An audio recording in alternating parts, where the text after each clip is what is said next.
message sur les opérations de Dieu. On a vu Dieu qui enlève et ce matin, Dieu ajoute. Amen. Il n'y a pas eu beaucoup de amen, mais moi je dis amen. Dieu est celui qui ajoute, pour reprendre un petit peu l'image des opérations à l'école, qu'on ait la soustraction, l'addition, etc. Nous avons un Dieu qui ajoute. Alors, nous prenons la lecture dans 1 Corinthiens chapitre 12. Voilà, je rappelle qu'il y a la garderie pour les enfants et le culte des enfants. Dans la garderie pour les tout petits, le culte des enfants pour les plus grands. 1 Corinthiens chapitre 12. Tiens, je profite aussi de saluer tous les internautes, tous ceux qui nous suivent par Internet. Que Dieu vraiment vous bénisse aussi, on vous salue. Voilà, 1 Corinthiens 12, versets 4 à 6. Il y a diversité de dons, mais le même esprit, diversité de ministères, mais le même Seigneur, diversité d'opérations, mais le même Dieu qui opère tout en tous. Amen. Voilà, il est parlé d'un Dieu qui fait différentes opérations. Dans ce texte, on est dans le contexte des dons spirituels, ce que l'Esprit de Dieu fait. Et je vais parler un petit peu de ce contexte, mais je vais aller un petit peu au-delà. Au travers de la parole de Dieu, nous allons voir lorsque Dieu ajoute. Et le désir de mon cœur et ma prière, c'est que Dieu ajoute dans vos vies. Que ce ne soit pas juste un message, mais que ça devienne une réalité. Amen.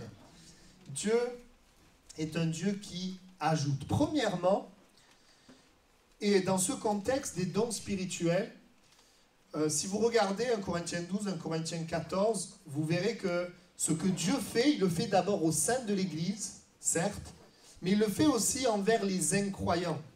Quand vous avez le verset 22 à 25 d'1 Corinthiens 14, vous vous rendez compte que les opérations de Dieu sont pour les croyants et pour les incroyants.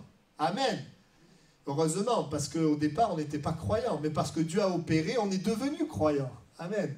On a donné notre cœur à Jésus parce qu'on a expérimenté son amour. Premièrement, Dieu ajoute une preuve de son amour à celui qui n'a jamais connu son amour. Vous savez, on peut avoir des informations sur l'amour de Dieu. Peut-être que tu es là et tu sais dans un coin de ta tête que Dieu est amour, que Dieu t'aime. Tu peux avoir des informations sans l'avoir expérimenté dans ta vie. Mais ce que Dieu veut ajouter ce matin, il veut ajouter une preuve de son amour dans la vie de ceux qui n'ont pas encore goûté à son amour. Et on va voir dans la Bible qu'il y a beaucoup de personnes qui ne connaissaient pas Jésus et quand il y a eu le premier contact avec Jésus, eh bien Jésus a fait quelque chose pour eux. Amen. Et ça, c'est puissant.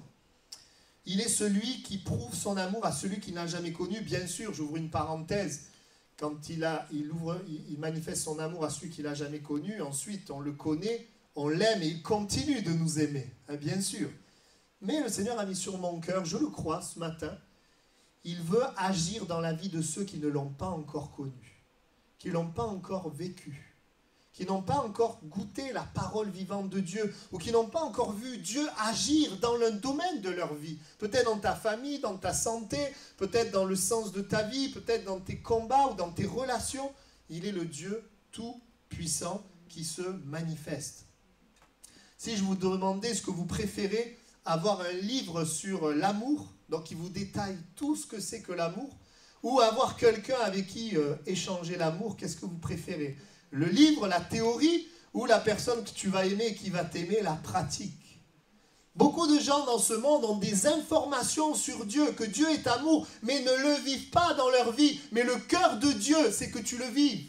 Le cœur de Dieu, c'est que tu l'expérimentes. Et quand je vis l'amour de Dieu, quand Dieu fait quelque chose dans ma vie, alors les informations sur l'amour peuvent être utiles. Pour aussi savoir comment l'aimer. Mais ça, c'est important. Dieu aime montrer son amour à ceux qui ne l'ont jamais expérimenté. Comment l'amour se manifeste? L'amour se manifeste au travers d'une personne, de Jésus.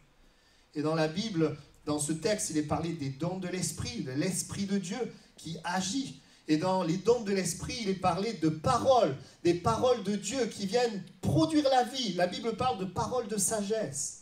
La sagesse, c'est la meilleure manière de faire de Dieu. Des fois, on est là, on ne sait pas comment faire dans notre vie. Et Dieu donne une parole de sagesse pour que tu saches comment faire. Parole de connaissance. Il révèle des choses que lui seul connaît. Et il montre qu'il te connaît. Comme quand il a dit à Nathanaël dans ce premier contact, je t'ai vu quand tu étais sous le figuier. Et nous, on ne sait pas ce qu'il a dit sous le figuier, ce qui s'est passé. Mais ce qu'on voit, c'est Nathanaël qui va dire, mais mon Seigneur et mon Dieu. Il va être touché. La parole de connaissance va toucher sa vie. Il va réaliser que Dieu l'aime par cette parole-là. Et ça, c'est puissant. Puis dans les dons, il y a des paroles, mais il y a des actions. Il y a le don de miracle, le don d'opérer des miracles, le don de guérison, qui permet eh bien, à des personnes d'être guéries dans leur corps, qui permet d'expérimenter un miracle, c'est-à-dire une action impossible humainement, mais que Dieu peut faire. Et j'aimerais te dire, Dieu, il est le même hier, aujourd'hui, éternellement, il n'a pas changé. Et il veut ce matin ajouter une preuve de son amour à celui qui est là et qui ne le connaît pas. Au premier culte, à la fin, j'ai fait un appel pour ça. Il n'y avait qu'une personne qui a levé la main. J'ai dit, je fais toute cette partie peut-être pour une seule personne, mais parce que Dieu s'intéresse vraiment à celui qui ne le connaît pas. Vous savez, il y a des années en arrière, je ne croyais pas en Dieu, j'étais même négatif à cause de tout ce que la religion disait de Dieu, faisait de Dieu, les guerres, les croisades, tout ça. Je disais, mais si il y a un Dieu d'amour, pourquoi ils font la guerre dans le nom de Dieu? Toutes sortes, pour moi, d'incohérences qui m'avaient bloqué. Je ne voulais plus entendre parler de Dieu, je ne voulais plus aller à l'église. Et qu'est-ce qui s'est passé? Je me suis retrouvé dans une réunion, c'était même pas ma volonté. Mes parents m'ont mis là parce que, pour me punir de quelque chose que j'avais fait, ils m'ont envoyé en colo chrétienne pour que je reprenne le droit chemin. Et je me souviens, dans une réunion là, alors que je ne voulais même pas être là, je me souviens qu'à ce moment-là, j'ai goûté à l'amour de Dieu. J'ai connu une paix, c'était dans une salle normale, j'ai connu une paix dans mon cœur, une joie dans mon cœur, que je me posais la question, mais d'où cela vient? Qu'est-ce que c'est que cela? Je ne connaissais pas ni la paix, ni la joie, seulement la joie du monde.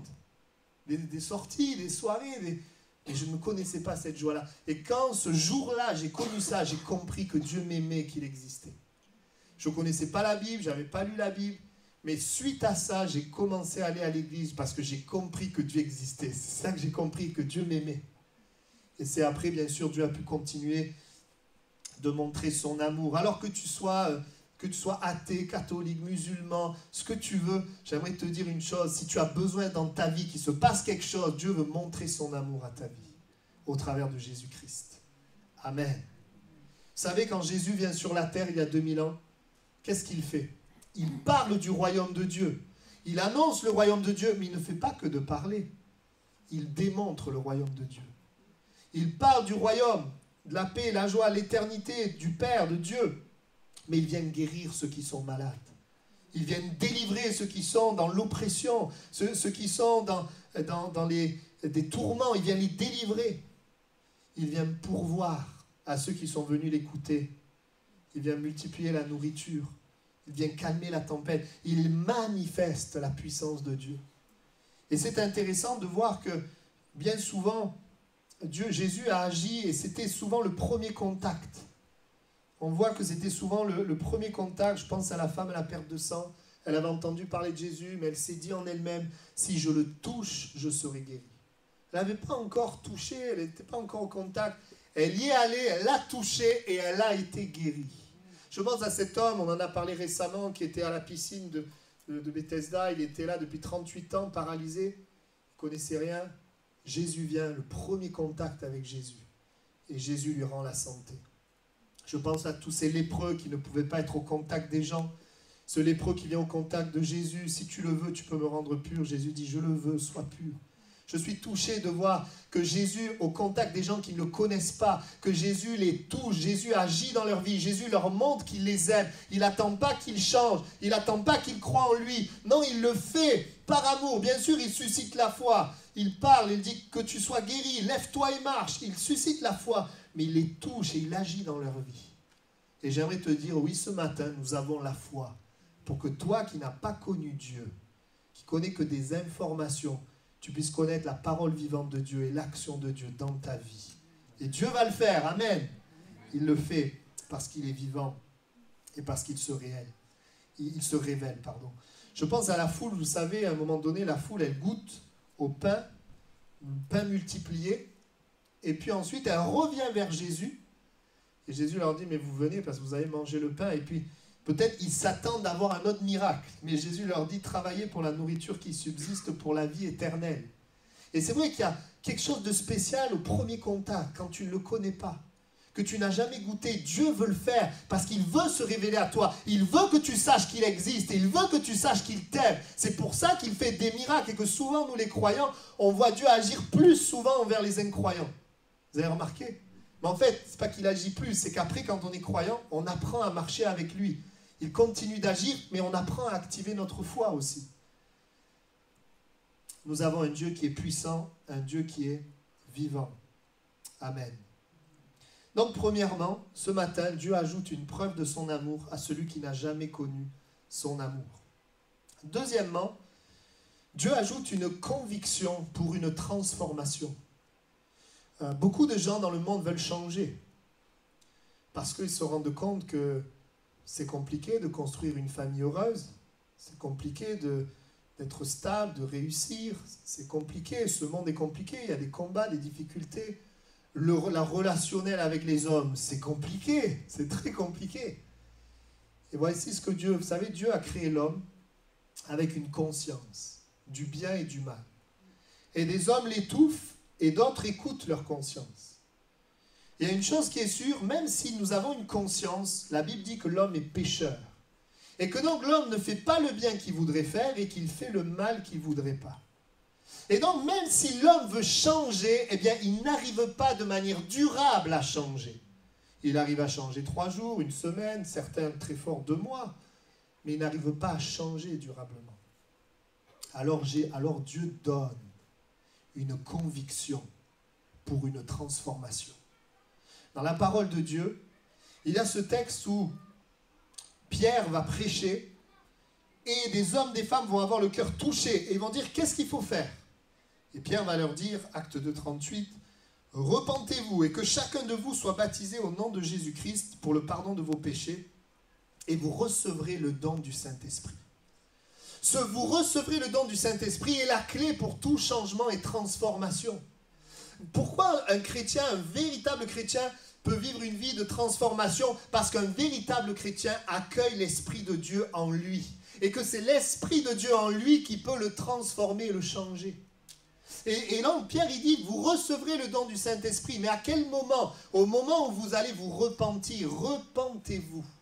Autrement dit, Dieu va donner, la repentance c'est métanoïa dans le grec, un changement de mentalité. Dieu va donner un changement de mentalité.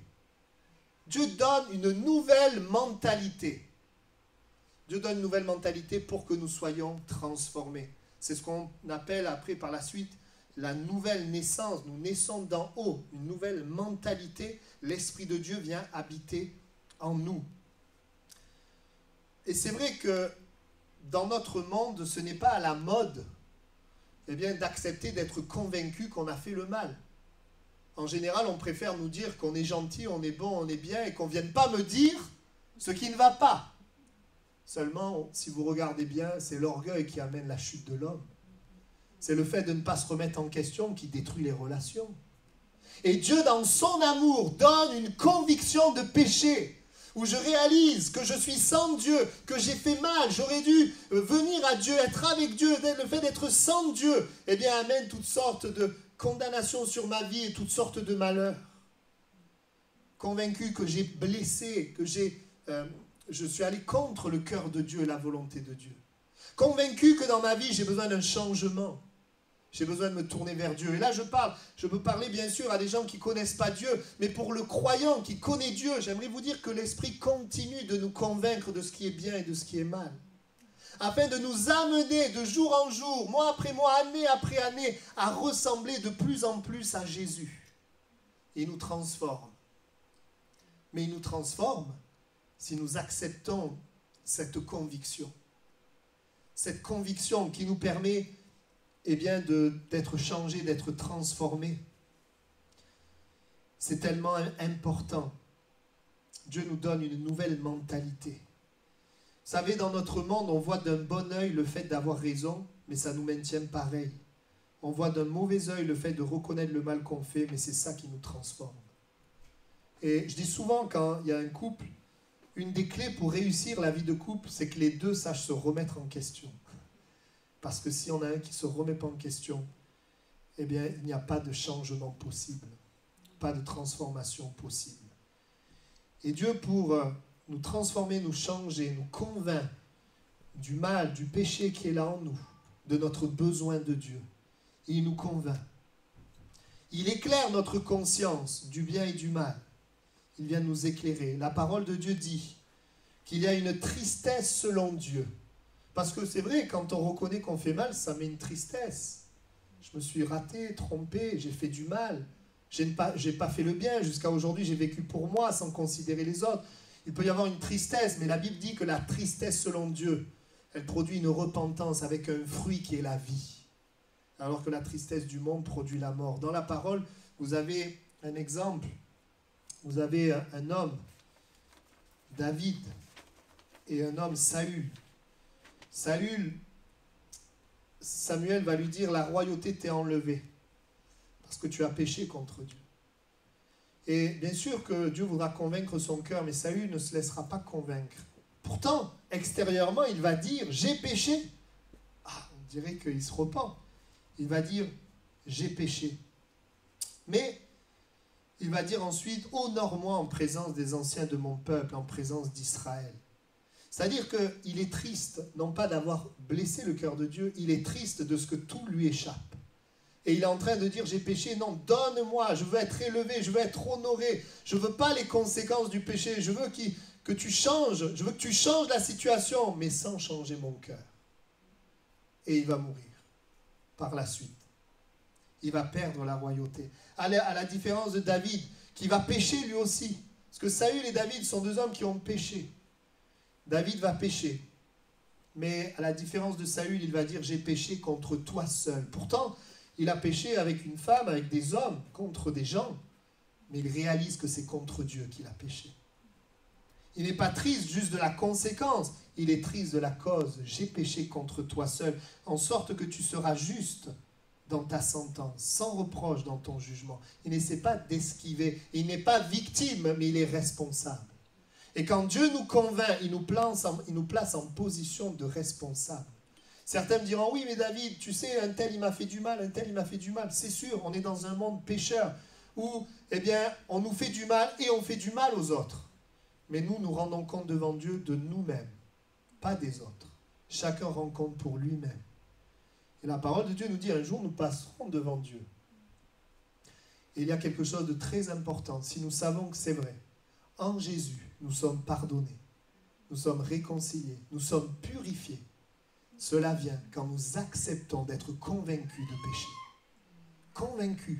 Et vous savez, il y a des changements qui prennent place lorsque je laisse le Seigneur me convaincre que d'abord le changement doit commencer par moi. Dans mes pensées, dans mon cœur, des choses doivent changer. Et on voit que Dieu va faire grâce à David. Ne me retire pas ton Esprit Saint. Il va y avoir certes des conséquences, mais Dieu va faire grâce à David et David va entrer dans le plan de Dieu. C'est merveilleux de savoir qu'en Jésus, notre péché est vaincu, pardonné, purifié et que nous pouvons vivre le plan de Dieu, même si nous ne sommes pas parfaits. J'aimerais te dire, Dieu nous donne cette conviction. Et je dirais que la conviction, la tristesse selon Dieu, la conviction de péché doit être associée à la foi pour produire une véritable transformation.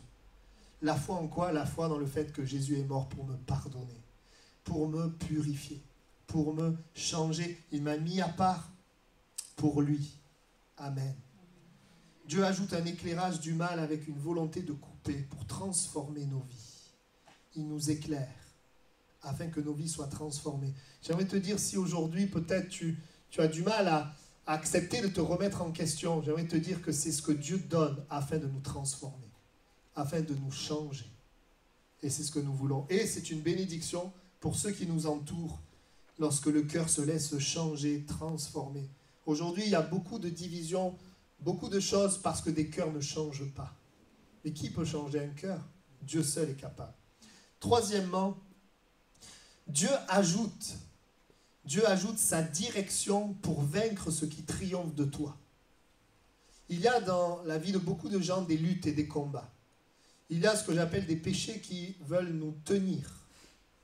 Je pourrais parler de la pornographie, je pourrais parler de l'alcool, la drogue, la cigarette, les jeux, le mensonge, toutes sortes de choses qui peuvent nous tenir liés. C'est-à-dire, je n'arrive pas à me sortir de ça.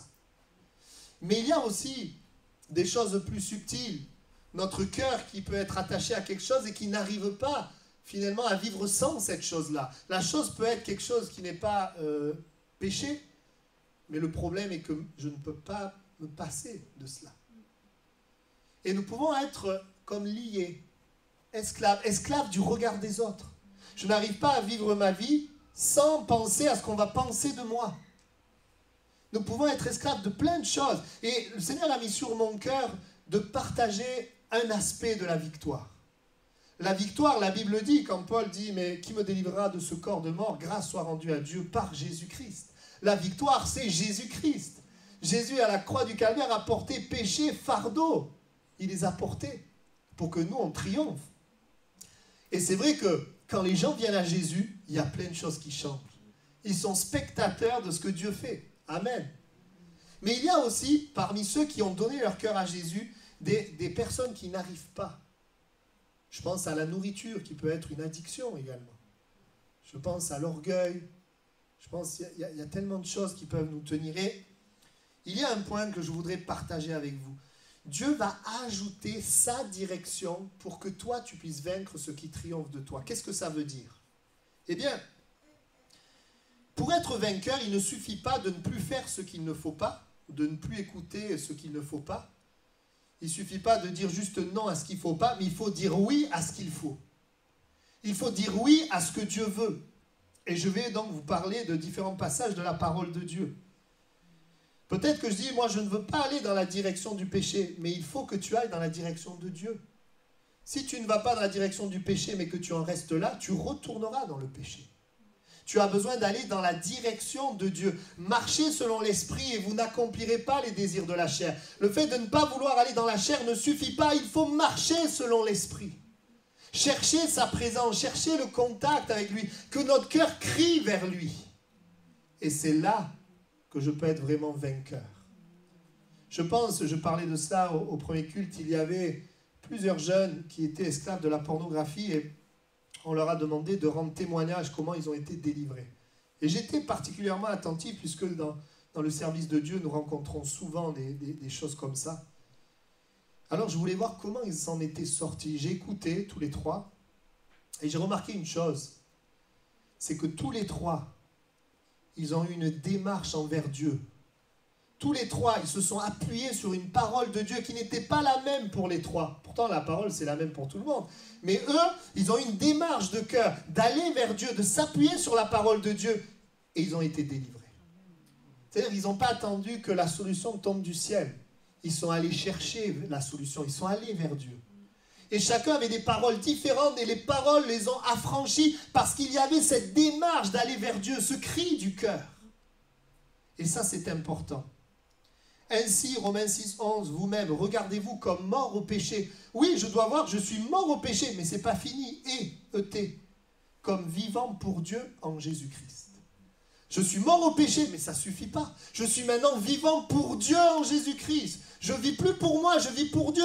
Si je me vois mort au péché, mais je ne sais pas pour qui, pourquoi je vis, je vais retourner au péché. Mais si je comprends que c'est pour Dieu maintenant, combien j'ai vu de gens en se consacrant à Dieu, en venant à Dieu, en croyant dans la parole de Dieu, ont vu des chaînes tomber. Que le Seigneur t'encourage ce matin.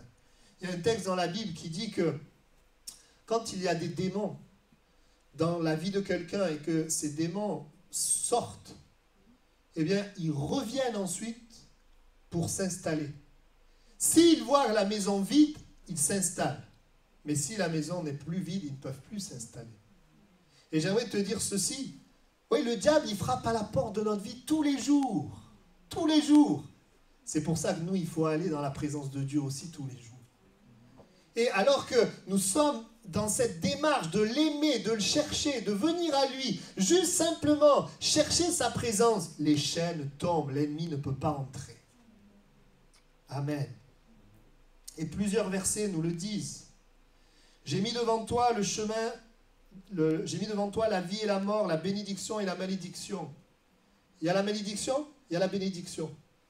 Il ne suffit pas de quitter la malédiction. La Bible dit, Choisis la vie afin que tu vis. Choisis le chemin de la bénédiction. Choisis le chemin de Jésus. Développe ta relation d'amour avec Jésus et regarde les chaînes tomber. J'ai vu tellement de gens délivrés juste par le fait d'aller vers Jésus. Juste par le fait de croire les paroles de Jésus. Croire leur identité. Oh, que son nom soit béni. Galates 2:20, j'ai été crucifié avec Christ. Oui, j'ai été crucifié avec Christ. Le péché n'a plus rien à voir avec moi. Mais ce n'est pas fini. Si je vis, ce n'est plus moi qui vis, c'est Christ qui vit en moi. Maintenant, oui, j'ai été crucifié, je ne veux plus pécher maintenant. C'est Christ qui vit en moi. Je le laisse vivre au travers de moi. Et le texte dit aussi, je vis dans la foi au Fils de Dieu qui m'a aimé et s'est livré lui-même pour moi. Autrement dit, je développe cette relation d'amour. J'ai cette confiance en lui, je me confie en lui. Et alors que je développe cette relation d'amour, il y a des chaînes qui tombent. Il y a des choses qui changent. Amen. C'est tellement important. Est-ce que tu as choisi Jésus? Est-ce que tu as soif de Jésus?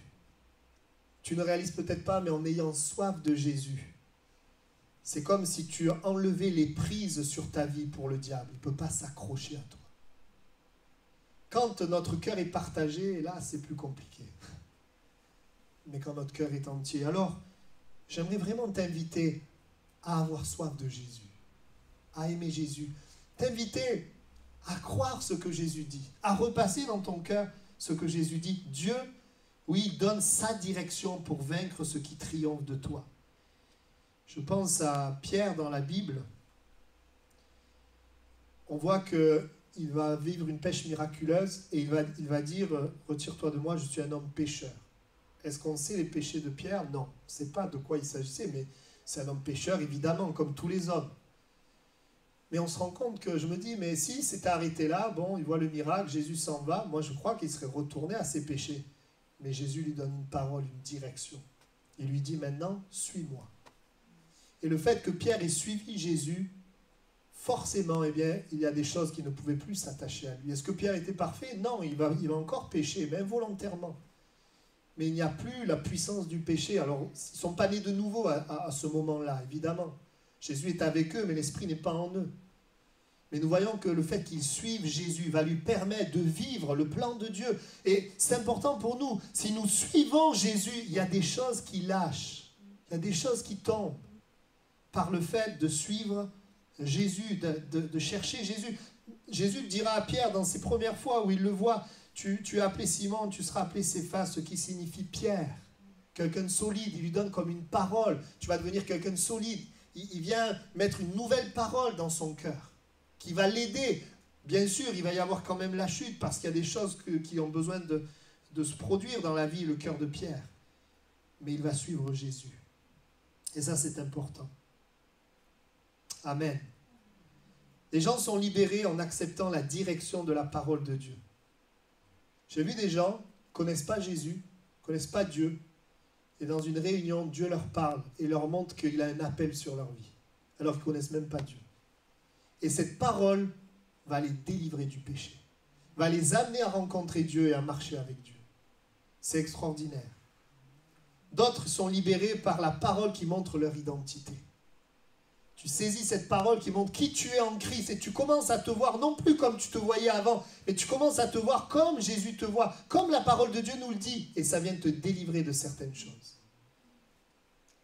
Il y a vraiment la parole de Dieu qui est puissante.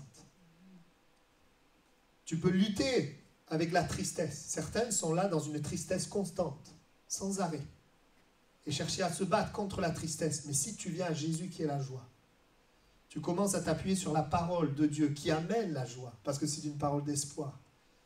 Mais tu vas voir cette tristesse être vaincue, être changée par la joie de l'Esprit de Dieu, la joie de Dieu.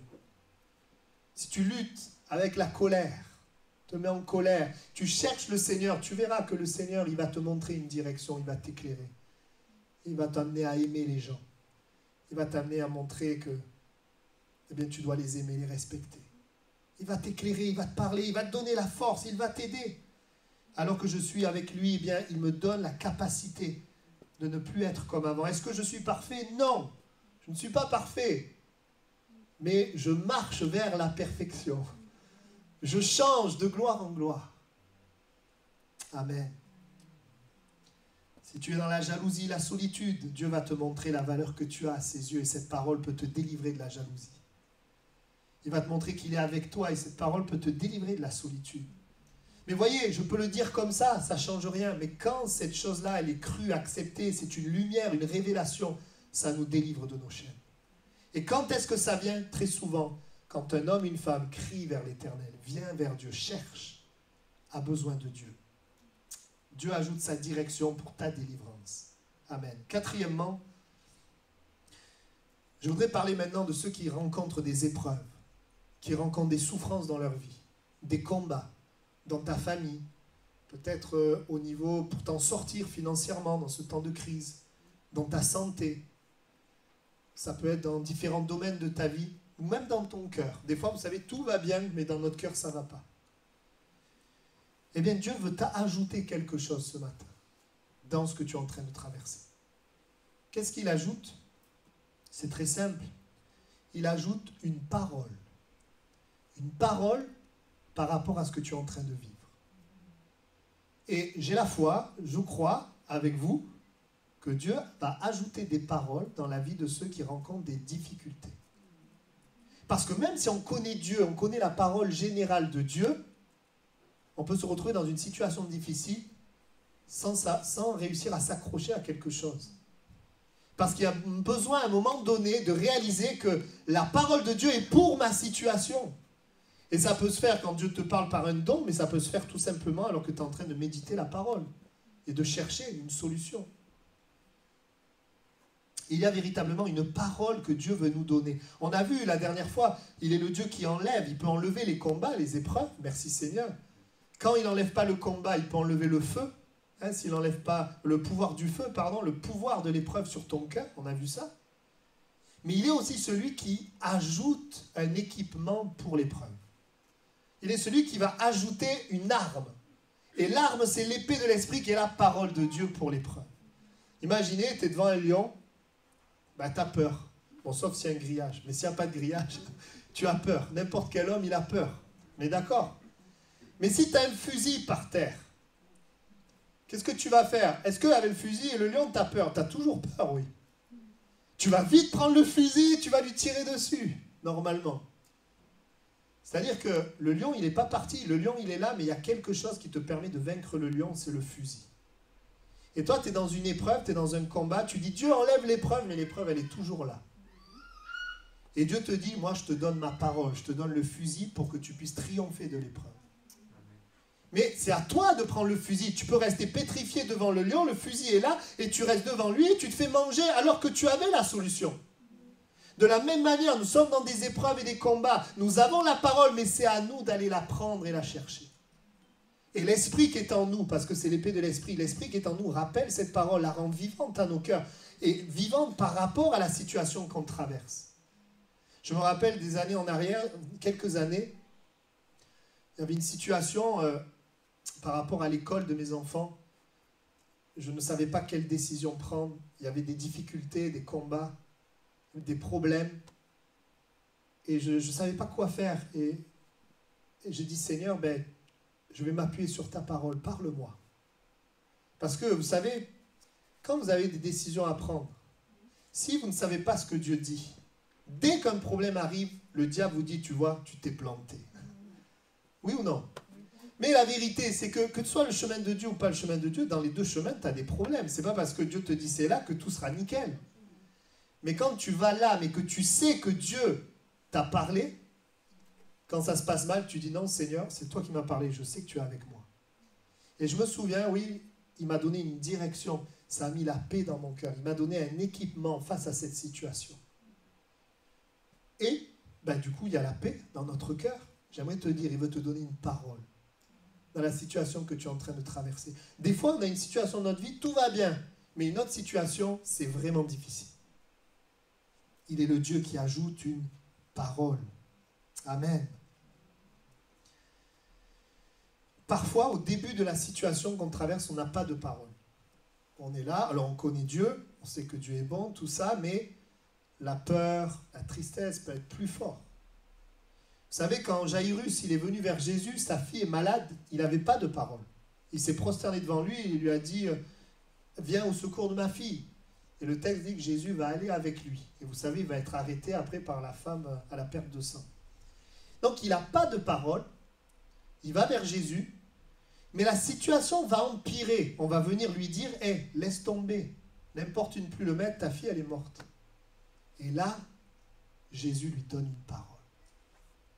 Et alors que peut-être certains vivent des situations où tu n'as pas de parole, Jésus te donne une parole. Et pour certains, la parole que Dieu a donnée à Jairus, c'est la parole qu'il te donne.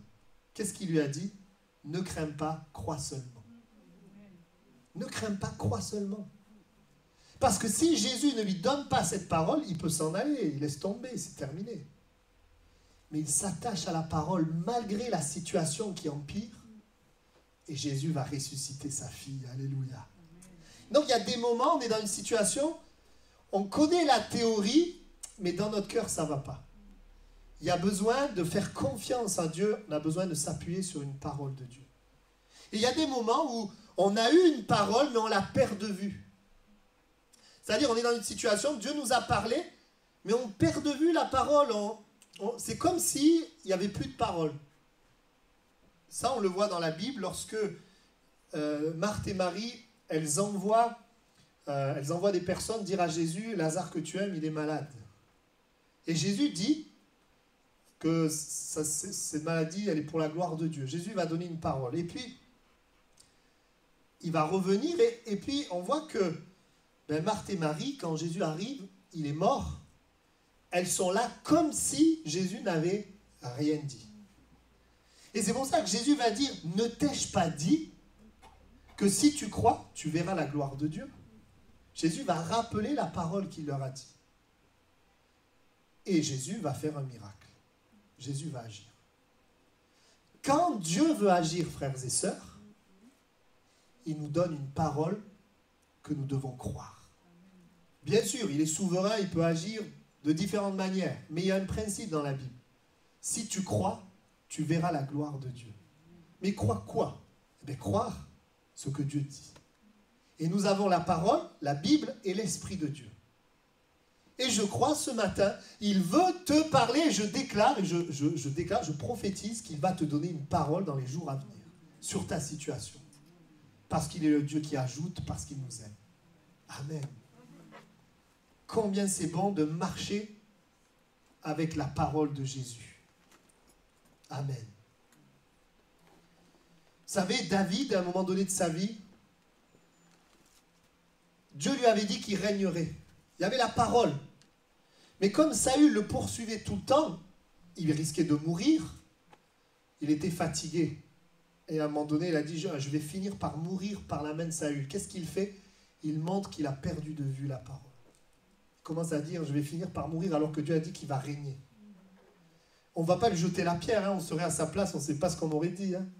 Parce que 2 fois, il a failli mourir. Mais suite à ça, il va partir. Il va sortir de l'endroit. Et quand il va sortir, il va connaître les plus grandes souffrances de sa vie. C'est là, à Tsiklag, qu'on va prendre sa femme, ses enfants, ses propres hommes vont se retourner contre lui. Pourquoi? Parce qu'il a perdu de vue la parole de Dieu. Et quand on perd de vue la parole de Dieu dans une épreuve, vous savez, des fois, c'est d'autres épreuves qui nous attendent. Mieux vaut pour nous nous appuyer sur le Seigneur. Même si on paraît fou aux yeux des gens autour de nous, je m'appuie sur l'Éternel. Ce qui est merveilleux, c'est que David, il s'est appuyé sur Dieu. Il y a toujours de l'espoir quand on s'appuie sur Dieu. Et le Seigneur a fait un miracle, il a ramené. Et Dieu a accompli sa promesse malgré cet écart. Il a fini par régner. Amen.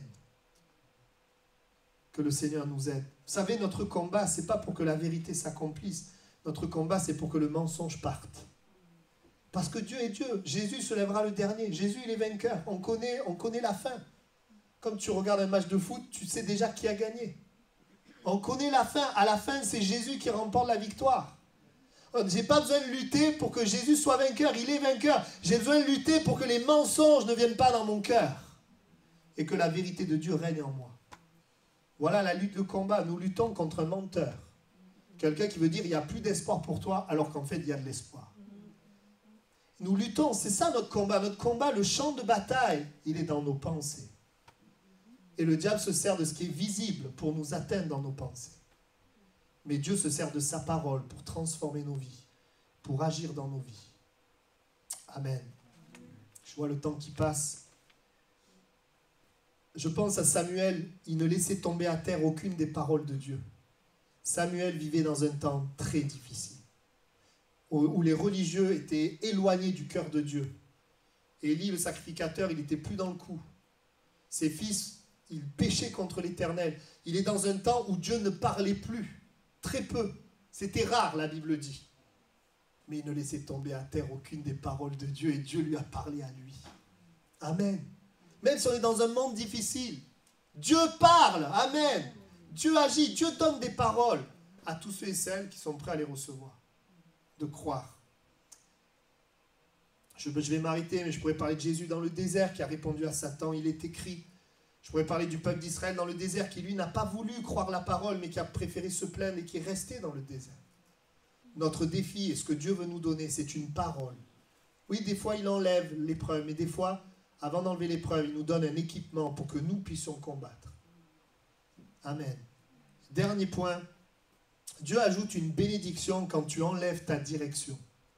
C'est le dernier point que Dieu a mis sur mon cœur. Nous avons un Dieu de grâce qui donne gratuitement. Ok? Amen. C'est un Dieu qui donne parce qu'il nous aime, un Dieu de bonté et de grâce. Et il y a beaucoup de choses que Dieu donne comme cela, simplement parce qu'il nous aime, pour nous montrer qu'il nous aime. Mais il y a des choses que Dieu donne lorsque nous quittons notre direction. Il y a des moments où nos vies sont dans une direction que Dieu ne veut pas forcément. Dieu veut nous amener dans sa direction, son plan, sa volonté. Il y a des bénédictions, des portes qui s'ouvrent quand nous fermons certaines portes. Il faut le savoir et c'est ce que la parole de Dieu nous montre. Je vais prendre 2 exemples. Parce que je crois, peut-être ce matin, c'est une partie, bien sûr, ce n'est pas toujours le cas, mais il y a des moments où des portes s'ouvrent quand tu choisis, tu décides de quitter une certaine direction, une certaine pensée, qui n'est pas le plan de Dieu, la volonté de Dieu. Je pense, pour montrer plus le fait de prendre la direction de Dieu, afin de voir la porte s'ouvrir, je veux parler de Anne. Cette femme, elle voulait un enfant. Elle montait chaque jour au temple. Elle était stérile. Elle avait une rivale qui était là. Elle voulait une bénédiction. Elle voulait un enfant. On ne sait pas pourquoi elle le voulait. Ce n'est pas écrit. Mais ça pouvait être, déjà à l'époque, avoir un enfant, c'était très important par rapport à la culture, peut-être par rapport à la rivale, pour le regard des autres. Il y aurait plein de raisons, mais on n'en sait rien. C'est tout à fait légitime, en tout cas pour une femme, de vouloir un enfant. Mais on voit que Dieu va ajouter l'enfant, Dieu va ajouter la bénédiction à un moment précis. Il va ajouter la bénédiction quand elle va abandonner sa direction pour prendre la direction de Dieu. À quel moment Dieu va lui donner un enfant? Quand elle va remettre cet enfant qu'elle veut à Dieu. Quand elle va dire, je le lis, elle fit un vœu et dit: si tu daignes regarder l'affliction de ta servante, si tu te souviens de moi et n'oublie point ta servante, si tu donnes à ta servante un enfant mâle, je le consacrerai à l'Éternel pour tous les jours de sa vie, et le rasoir ne passera point sur sa tête. Quand elle va consacrer à Dieu ce qu'elle demande, Dieu va lui donner. Et au lieu d'avoir un fils, parce qu'elle voulait un fils, elle va avoir un prophète de Dieu. Et parfois, Dieu te demande de quitter ta direction pour te donner sa bénédiction, qui est plus grande que ce que toi tu penses. Mais ça, cette porte s'ouvre quand toi tu décides de quitter ta direction.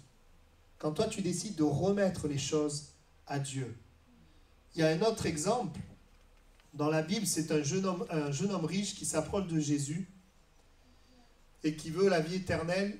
Jésus lui dit: si tu veux être parfait, parce qu'il dit: j'ai fait tout ce qu'il fallait, il dit: va, vends ce que tu as et donne après ce que tu as aux pauvres, et viens et suis-moi.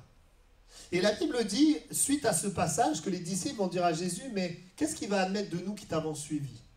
Et Jésus va leur dire: celui qui me suit, mais il va recevoir au centuple présentement dans ce siècle-ci des maisons des frères et des sœurs, et dans le siècle à venir la vie éternelle.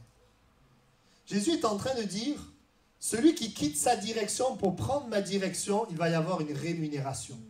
Il va y avoir une bénédiction. Et ce jeune homme, en fait, il ne va pas vouloir quitter sa direction. Est-ce que ça veut dire que Dieu veut qu'on soit pauvre? Bien sûr que non. Il n'a pas demandé à Pierre, Jacques et Jean de vendre ce qu'il avait. Mais à lui, il lui a demandé. Pourquoi? Parce que c'est ce qui prenait son cœur.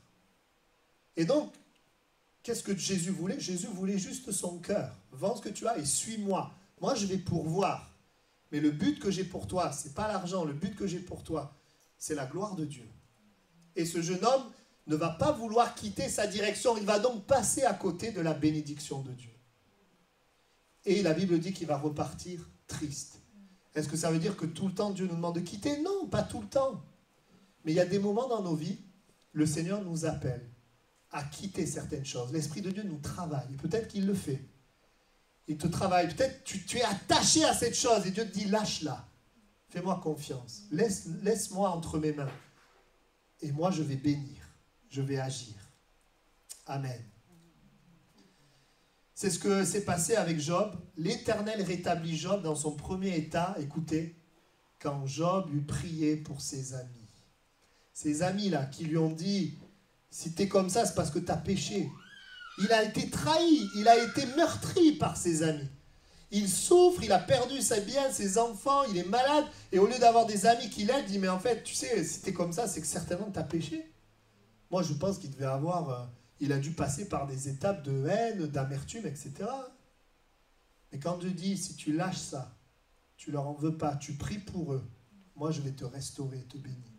Il y a des moments, frères et sœurs, la guérison, la bénédiction de Dieu, elle vient quand tu pardonnes.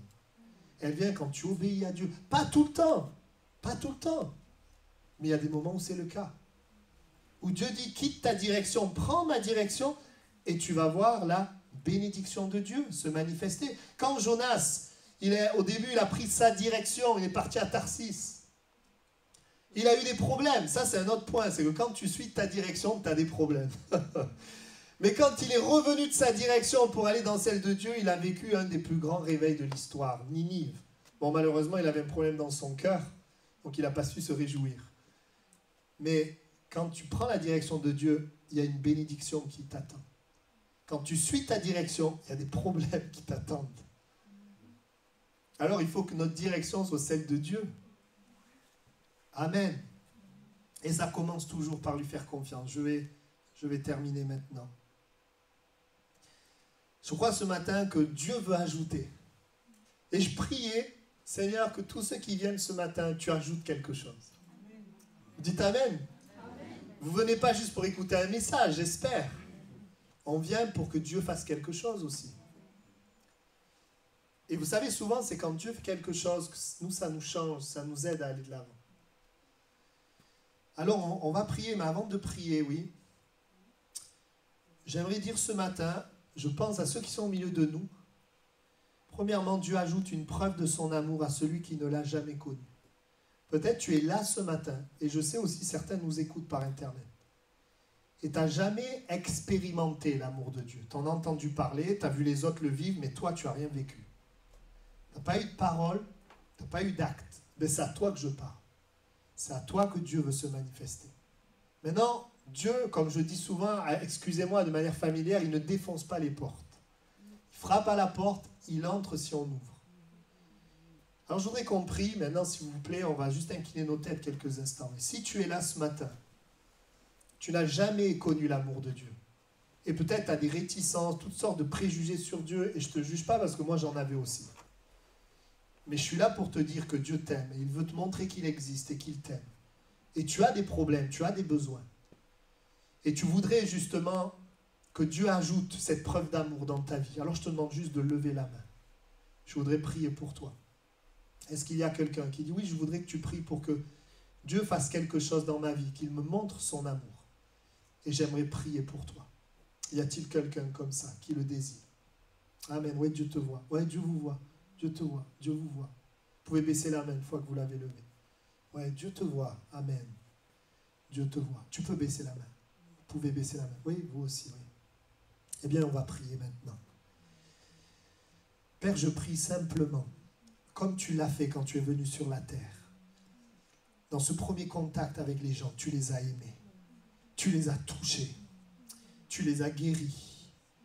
Tu es intervenu dans leur situation, envers des religieux, envers des gens du peuple, envers des boiteux, toutes sortes de personnes qui venaient à toi. Tu les as touchés. Je proclame au nom de Jésus que tu ajoutes une preuve de ton amour. Aujourd'hui, dans les jours à venir, je prie aussi pour ceux qui écoutent ce message, qui ne te connaissent pas. Seigneur, par Internet, je prie que tu montres ton amour, une preuve de ton amour, et qu'ils puissent percevoir ce que tu fais, Seigneur.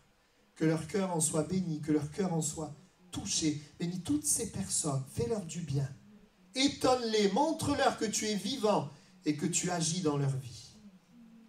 Amen. Alors qu'on reste dans la prière, j'ai cette pensée qu'il y a une personne qui ne croit pas en Dieu, qui ne croit que dans ce qu'elle voit, mais elle a dans sa vie une situation d'un de tes proches où tu n'as pas de solution. Et ce que tu vois, c'est-à-dire le fait de ne croire que dans ce que tu vois, mais ça ne sort pas la personne de son problème. Et Dieu, ce matin, il touche cette personne pour que tu saches que Dieu existe et qu'il t'aime. Il le fait maintenant. Et il permet que tu saches que c'est à toi que ça concerne, tout simplement parce qu'il touche ton cœur.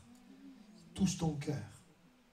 Personnes aussi qui n'ont jamais rien vécu, et Dieu veut vous guérir dans votre corps malade. Je veux proclamer maintenant la guérison, Seigneur, dans le corps malade. De ceux qui écoutent ce message, ceux qui sont ici en présentiel, ceux qui sont par Internet, je prie pour que tu guérisses les corps. Je prie comme tu l'as fait dans ma vie, pour plusieurs, que tu mettes dans leur cœur la joie, la paix et l'amour. Seigneur, différent et supérieur de ce que nous avons pu connaître dans ce monde. Père, je proclame que tu le fais. Merci Seigneur, des paroles qui vont toucher les cœurs et des actes qui vont toucher les cœurs. Merci pour ce que tu fais. Amen. On reste dans la prière. Vous savez, il y a deux éléments additionnels qui produisent un résultat, l'œuvre de Jésus et ta foi en lui. C'est ce qui produit la vie de Dieu dans ta vie. Voilà, je voudrais aussi prier. Dieu ajoute une conviction pour une transformation. Peut-être que tu es là et il y a la tristesse des choses contraires à Dieu dans ta vie. Eh bien, j'aimerais te dire que c'est Dieu qui fait cela. S'il y a une tristesse des choses contraires à Dieu, c'est parce que Dieu veut t'amener dans une vie où il y a une joie durable. Et c'est cela qui te permet de te repentir et de changer de vie. Ça vient de Dieu. Laisse le Seigneur te convaincre. Il veut te donner une nouvelle mentalité pour une nouvelle vie. Et pour certains même, ce matin, il amène dans votre cœur une conviction et il amène un désir de réparer ce que vous avez fait. Et lorsque tu vas réparer ce que tu vas faire, tu vas voir la paix et la joie et la restauration dans des relations, dans des choses. Alors si le Seigneur met sur ton cœur une tristesse et te met à cœur de réparer, fais-le parce qu'il va en ressortir une paix, une joie. Amen. Certains, vous vivez pour vous et il y a le malheur et le vide. Et il y a une conviction. La conviction de péché n'est pas juste le mal qu'on fait, mais c'est la conviction qu'en fait, je vis sans Dieu pour moi. Et j'ai besoin d'une autre vie. Et Dieu veut t'amener à vivre pour lui et pour les autres. Et tu verras véritablement le bonheur. Il te convainc pour te transformer. Amen. Dieu ajoute aussi, on prie, Dieu ajoute sa direction pour te donner une complète victoire sur ce qui triomphe de toi. Il y en a plusieurs qui luttent et qui sont centrés sur ce qu'il ne faut pas faire. Mais Dieu te dit maintenant de te centrer sur ce que Dieu veut, sur ce qu'il faut faire. Certains, Dieu vous appelle à vous revêtir de votre identité, à parler selon ce que vous êtes en Christ. Et tu vas voir des victoires être remportées juste par le fait de prendre à cœur, de croire ce que tu es en Christ. D'autres, le Seigneur vous éclaire sur le but et sa volonté dans votre vie afin d'y marcher. Et ce pas de foi dans la volonté de Dieu va enlever également des luttes. D'autres, il vous éclaire. Il change votre vision dans un domaine. Il vous parle. Il change la vision. Il met un éclairage. Et cet éclairage, ce changement de vision, il vous délivre. Il vous délivre. D'autres, il éclaire afin que ta force, ton temps, ton intelligence, tu l'orientes dans sa direction. Et le fait d'orienter ta force, ton temps et ton intelligence vers Dieu, vers Jésus, tu vas voir que la délivrance de tes ennemis va être automatique. Merci Seigneur. Je vais prier aussi, et je proclame, oui, que Dieu donne sa conviction pour la transformation. Je vais prier pour que Dieu ajoute une parole dans l'épreuve, à ceux qui sont éprouvés, à ceux qui traversent l'épreuve. Je voudrais prier pour toi. Il est le Dieu qui change le mal en bien. Il est le Dieu qui peut te faire ressortir de ce temps plus fort que lorsque tu es entré. Il est ce Dieu qui nous apprend une leçon dans l'épreuve qui aidera après le monde autour de nous. Je proclame maintenant, Seigneur, pour tous ceux et celles qui en ont besoin, qui le veulent, qui le croient, que tu donnes une parole. Seigneur, merci, tu donnes ton esprit et ta parole. Et alors que nous nous approchons de toi, que ce soit dans l'église, que ce soit par la Bible, que ce soit dans la prière, eh bien Seigneur, tu communiques une parole vivante à nos cœurs. Je proclame des paroles, Seigneur, par rapport à nos familles, par rapport à la santé, par rapport au service de Dieu. Tu vois, ceux qui sont paralysés dans leur service, tu donnes une parole. Seigneur, dans la méditation quotidienne, une parole vivante qui leur permet, Seigneur, de triompher de cette épreuve, de cette souffrance, de ce combat. Amen. Amen. Et un dernier sujet, et puis ensuite on va conclure. Dieu ajoute une bénédiction quand tu enlèves ta direction. Si tu sens dans ton cœur depuis plusieurs temps que Dieu te parle, et il te dit, mais laisse tomber cela, ne va pas dans cette direction, et que tu comprends ce matin que en fait, c'est Dieu qui te demande ça parce qu'il veut ajouter une bénédiction à ta vie. Et tu dis, Seigneur, je veux quitter ça, mais je te demande de lever la main. Je voudrais aussi prier pour toi. Je veux quitter ça. Ouais, Dieu te voit. Amen. Ouais, Dieu te voit. Dieu te voit. Je dis, Seigneur, ça, je veux laisser cette direction et prendre cette direction-là. Et tu vas avoir une bénédiction. Je te prie pour ces mains levées, pour tous ceux que ça concerne, afin que, Seigneur, il y ait une gloire, comme il y a eu la gloire sur Samuel. Il y a eu un enfant, mais il y a eu ta gloire, un prophète de l'Éternel, un libérateur. Seigneur, un homme qui a amené la victoire dans le pays. Alors je prie pour ces bien-aimés qui quittent leur direction afin que tu donnes, Seigneur, ta bénédiction. Et Seigneur, ta direction. Bénis-les, s'il te plaît. Fortifie-les, Seigneur. Encourage-les. Merci, Seigneur. Amen.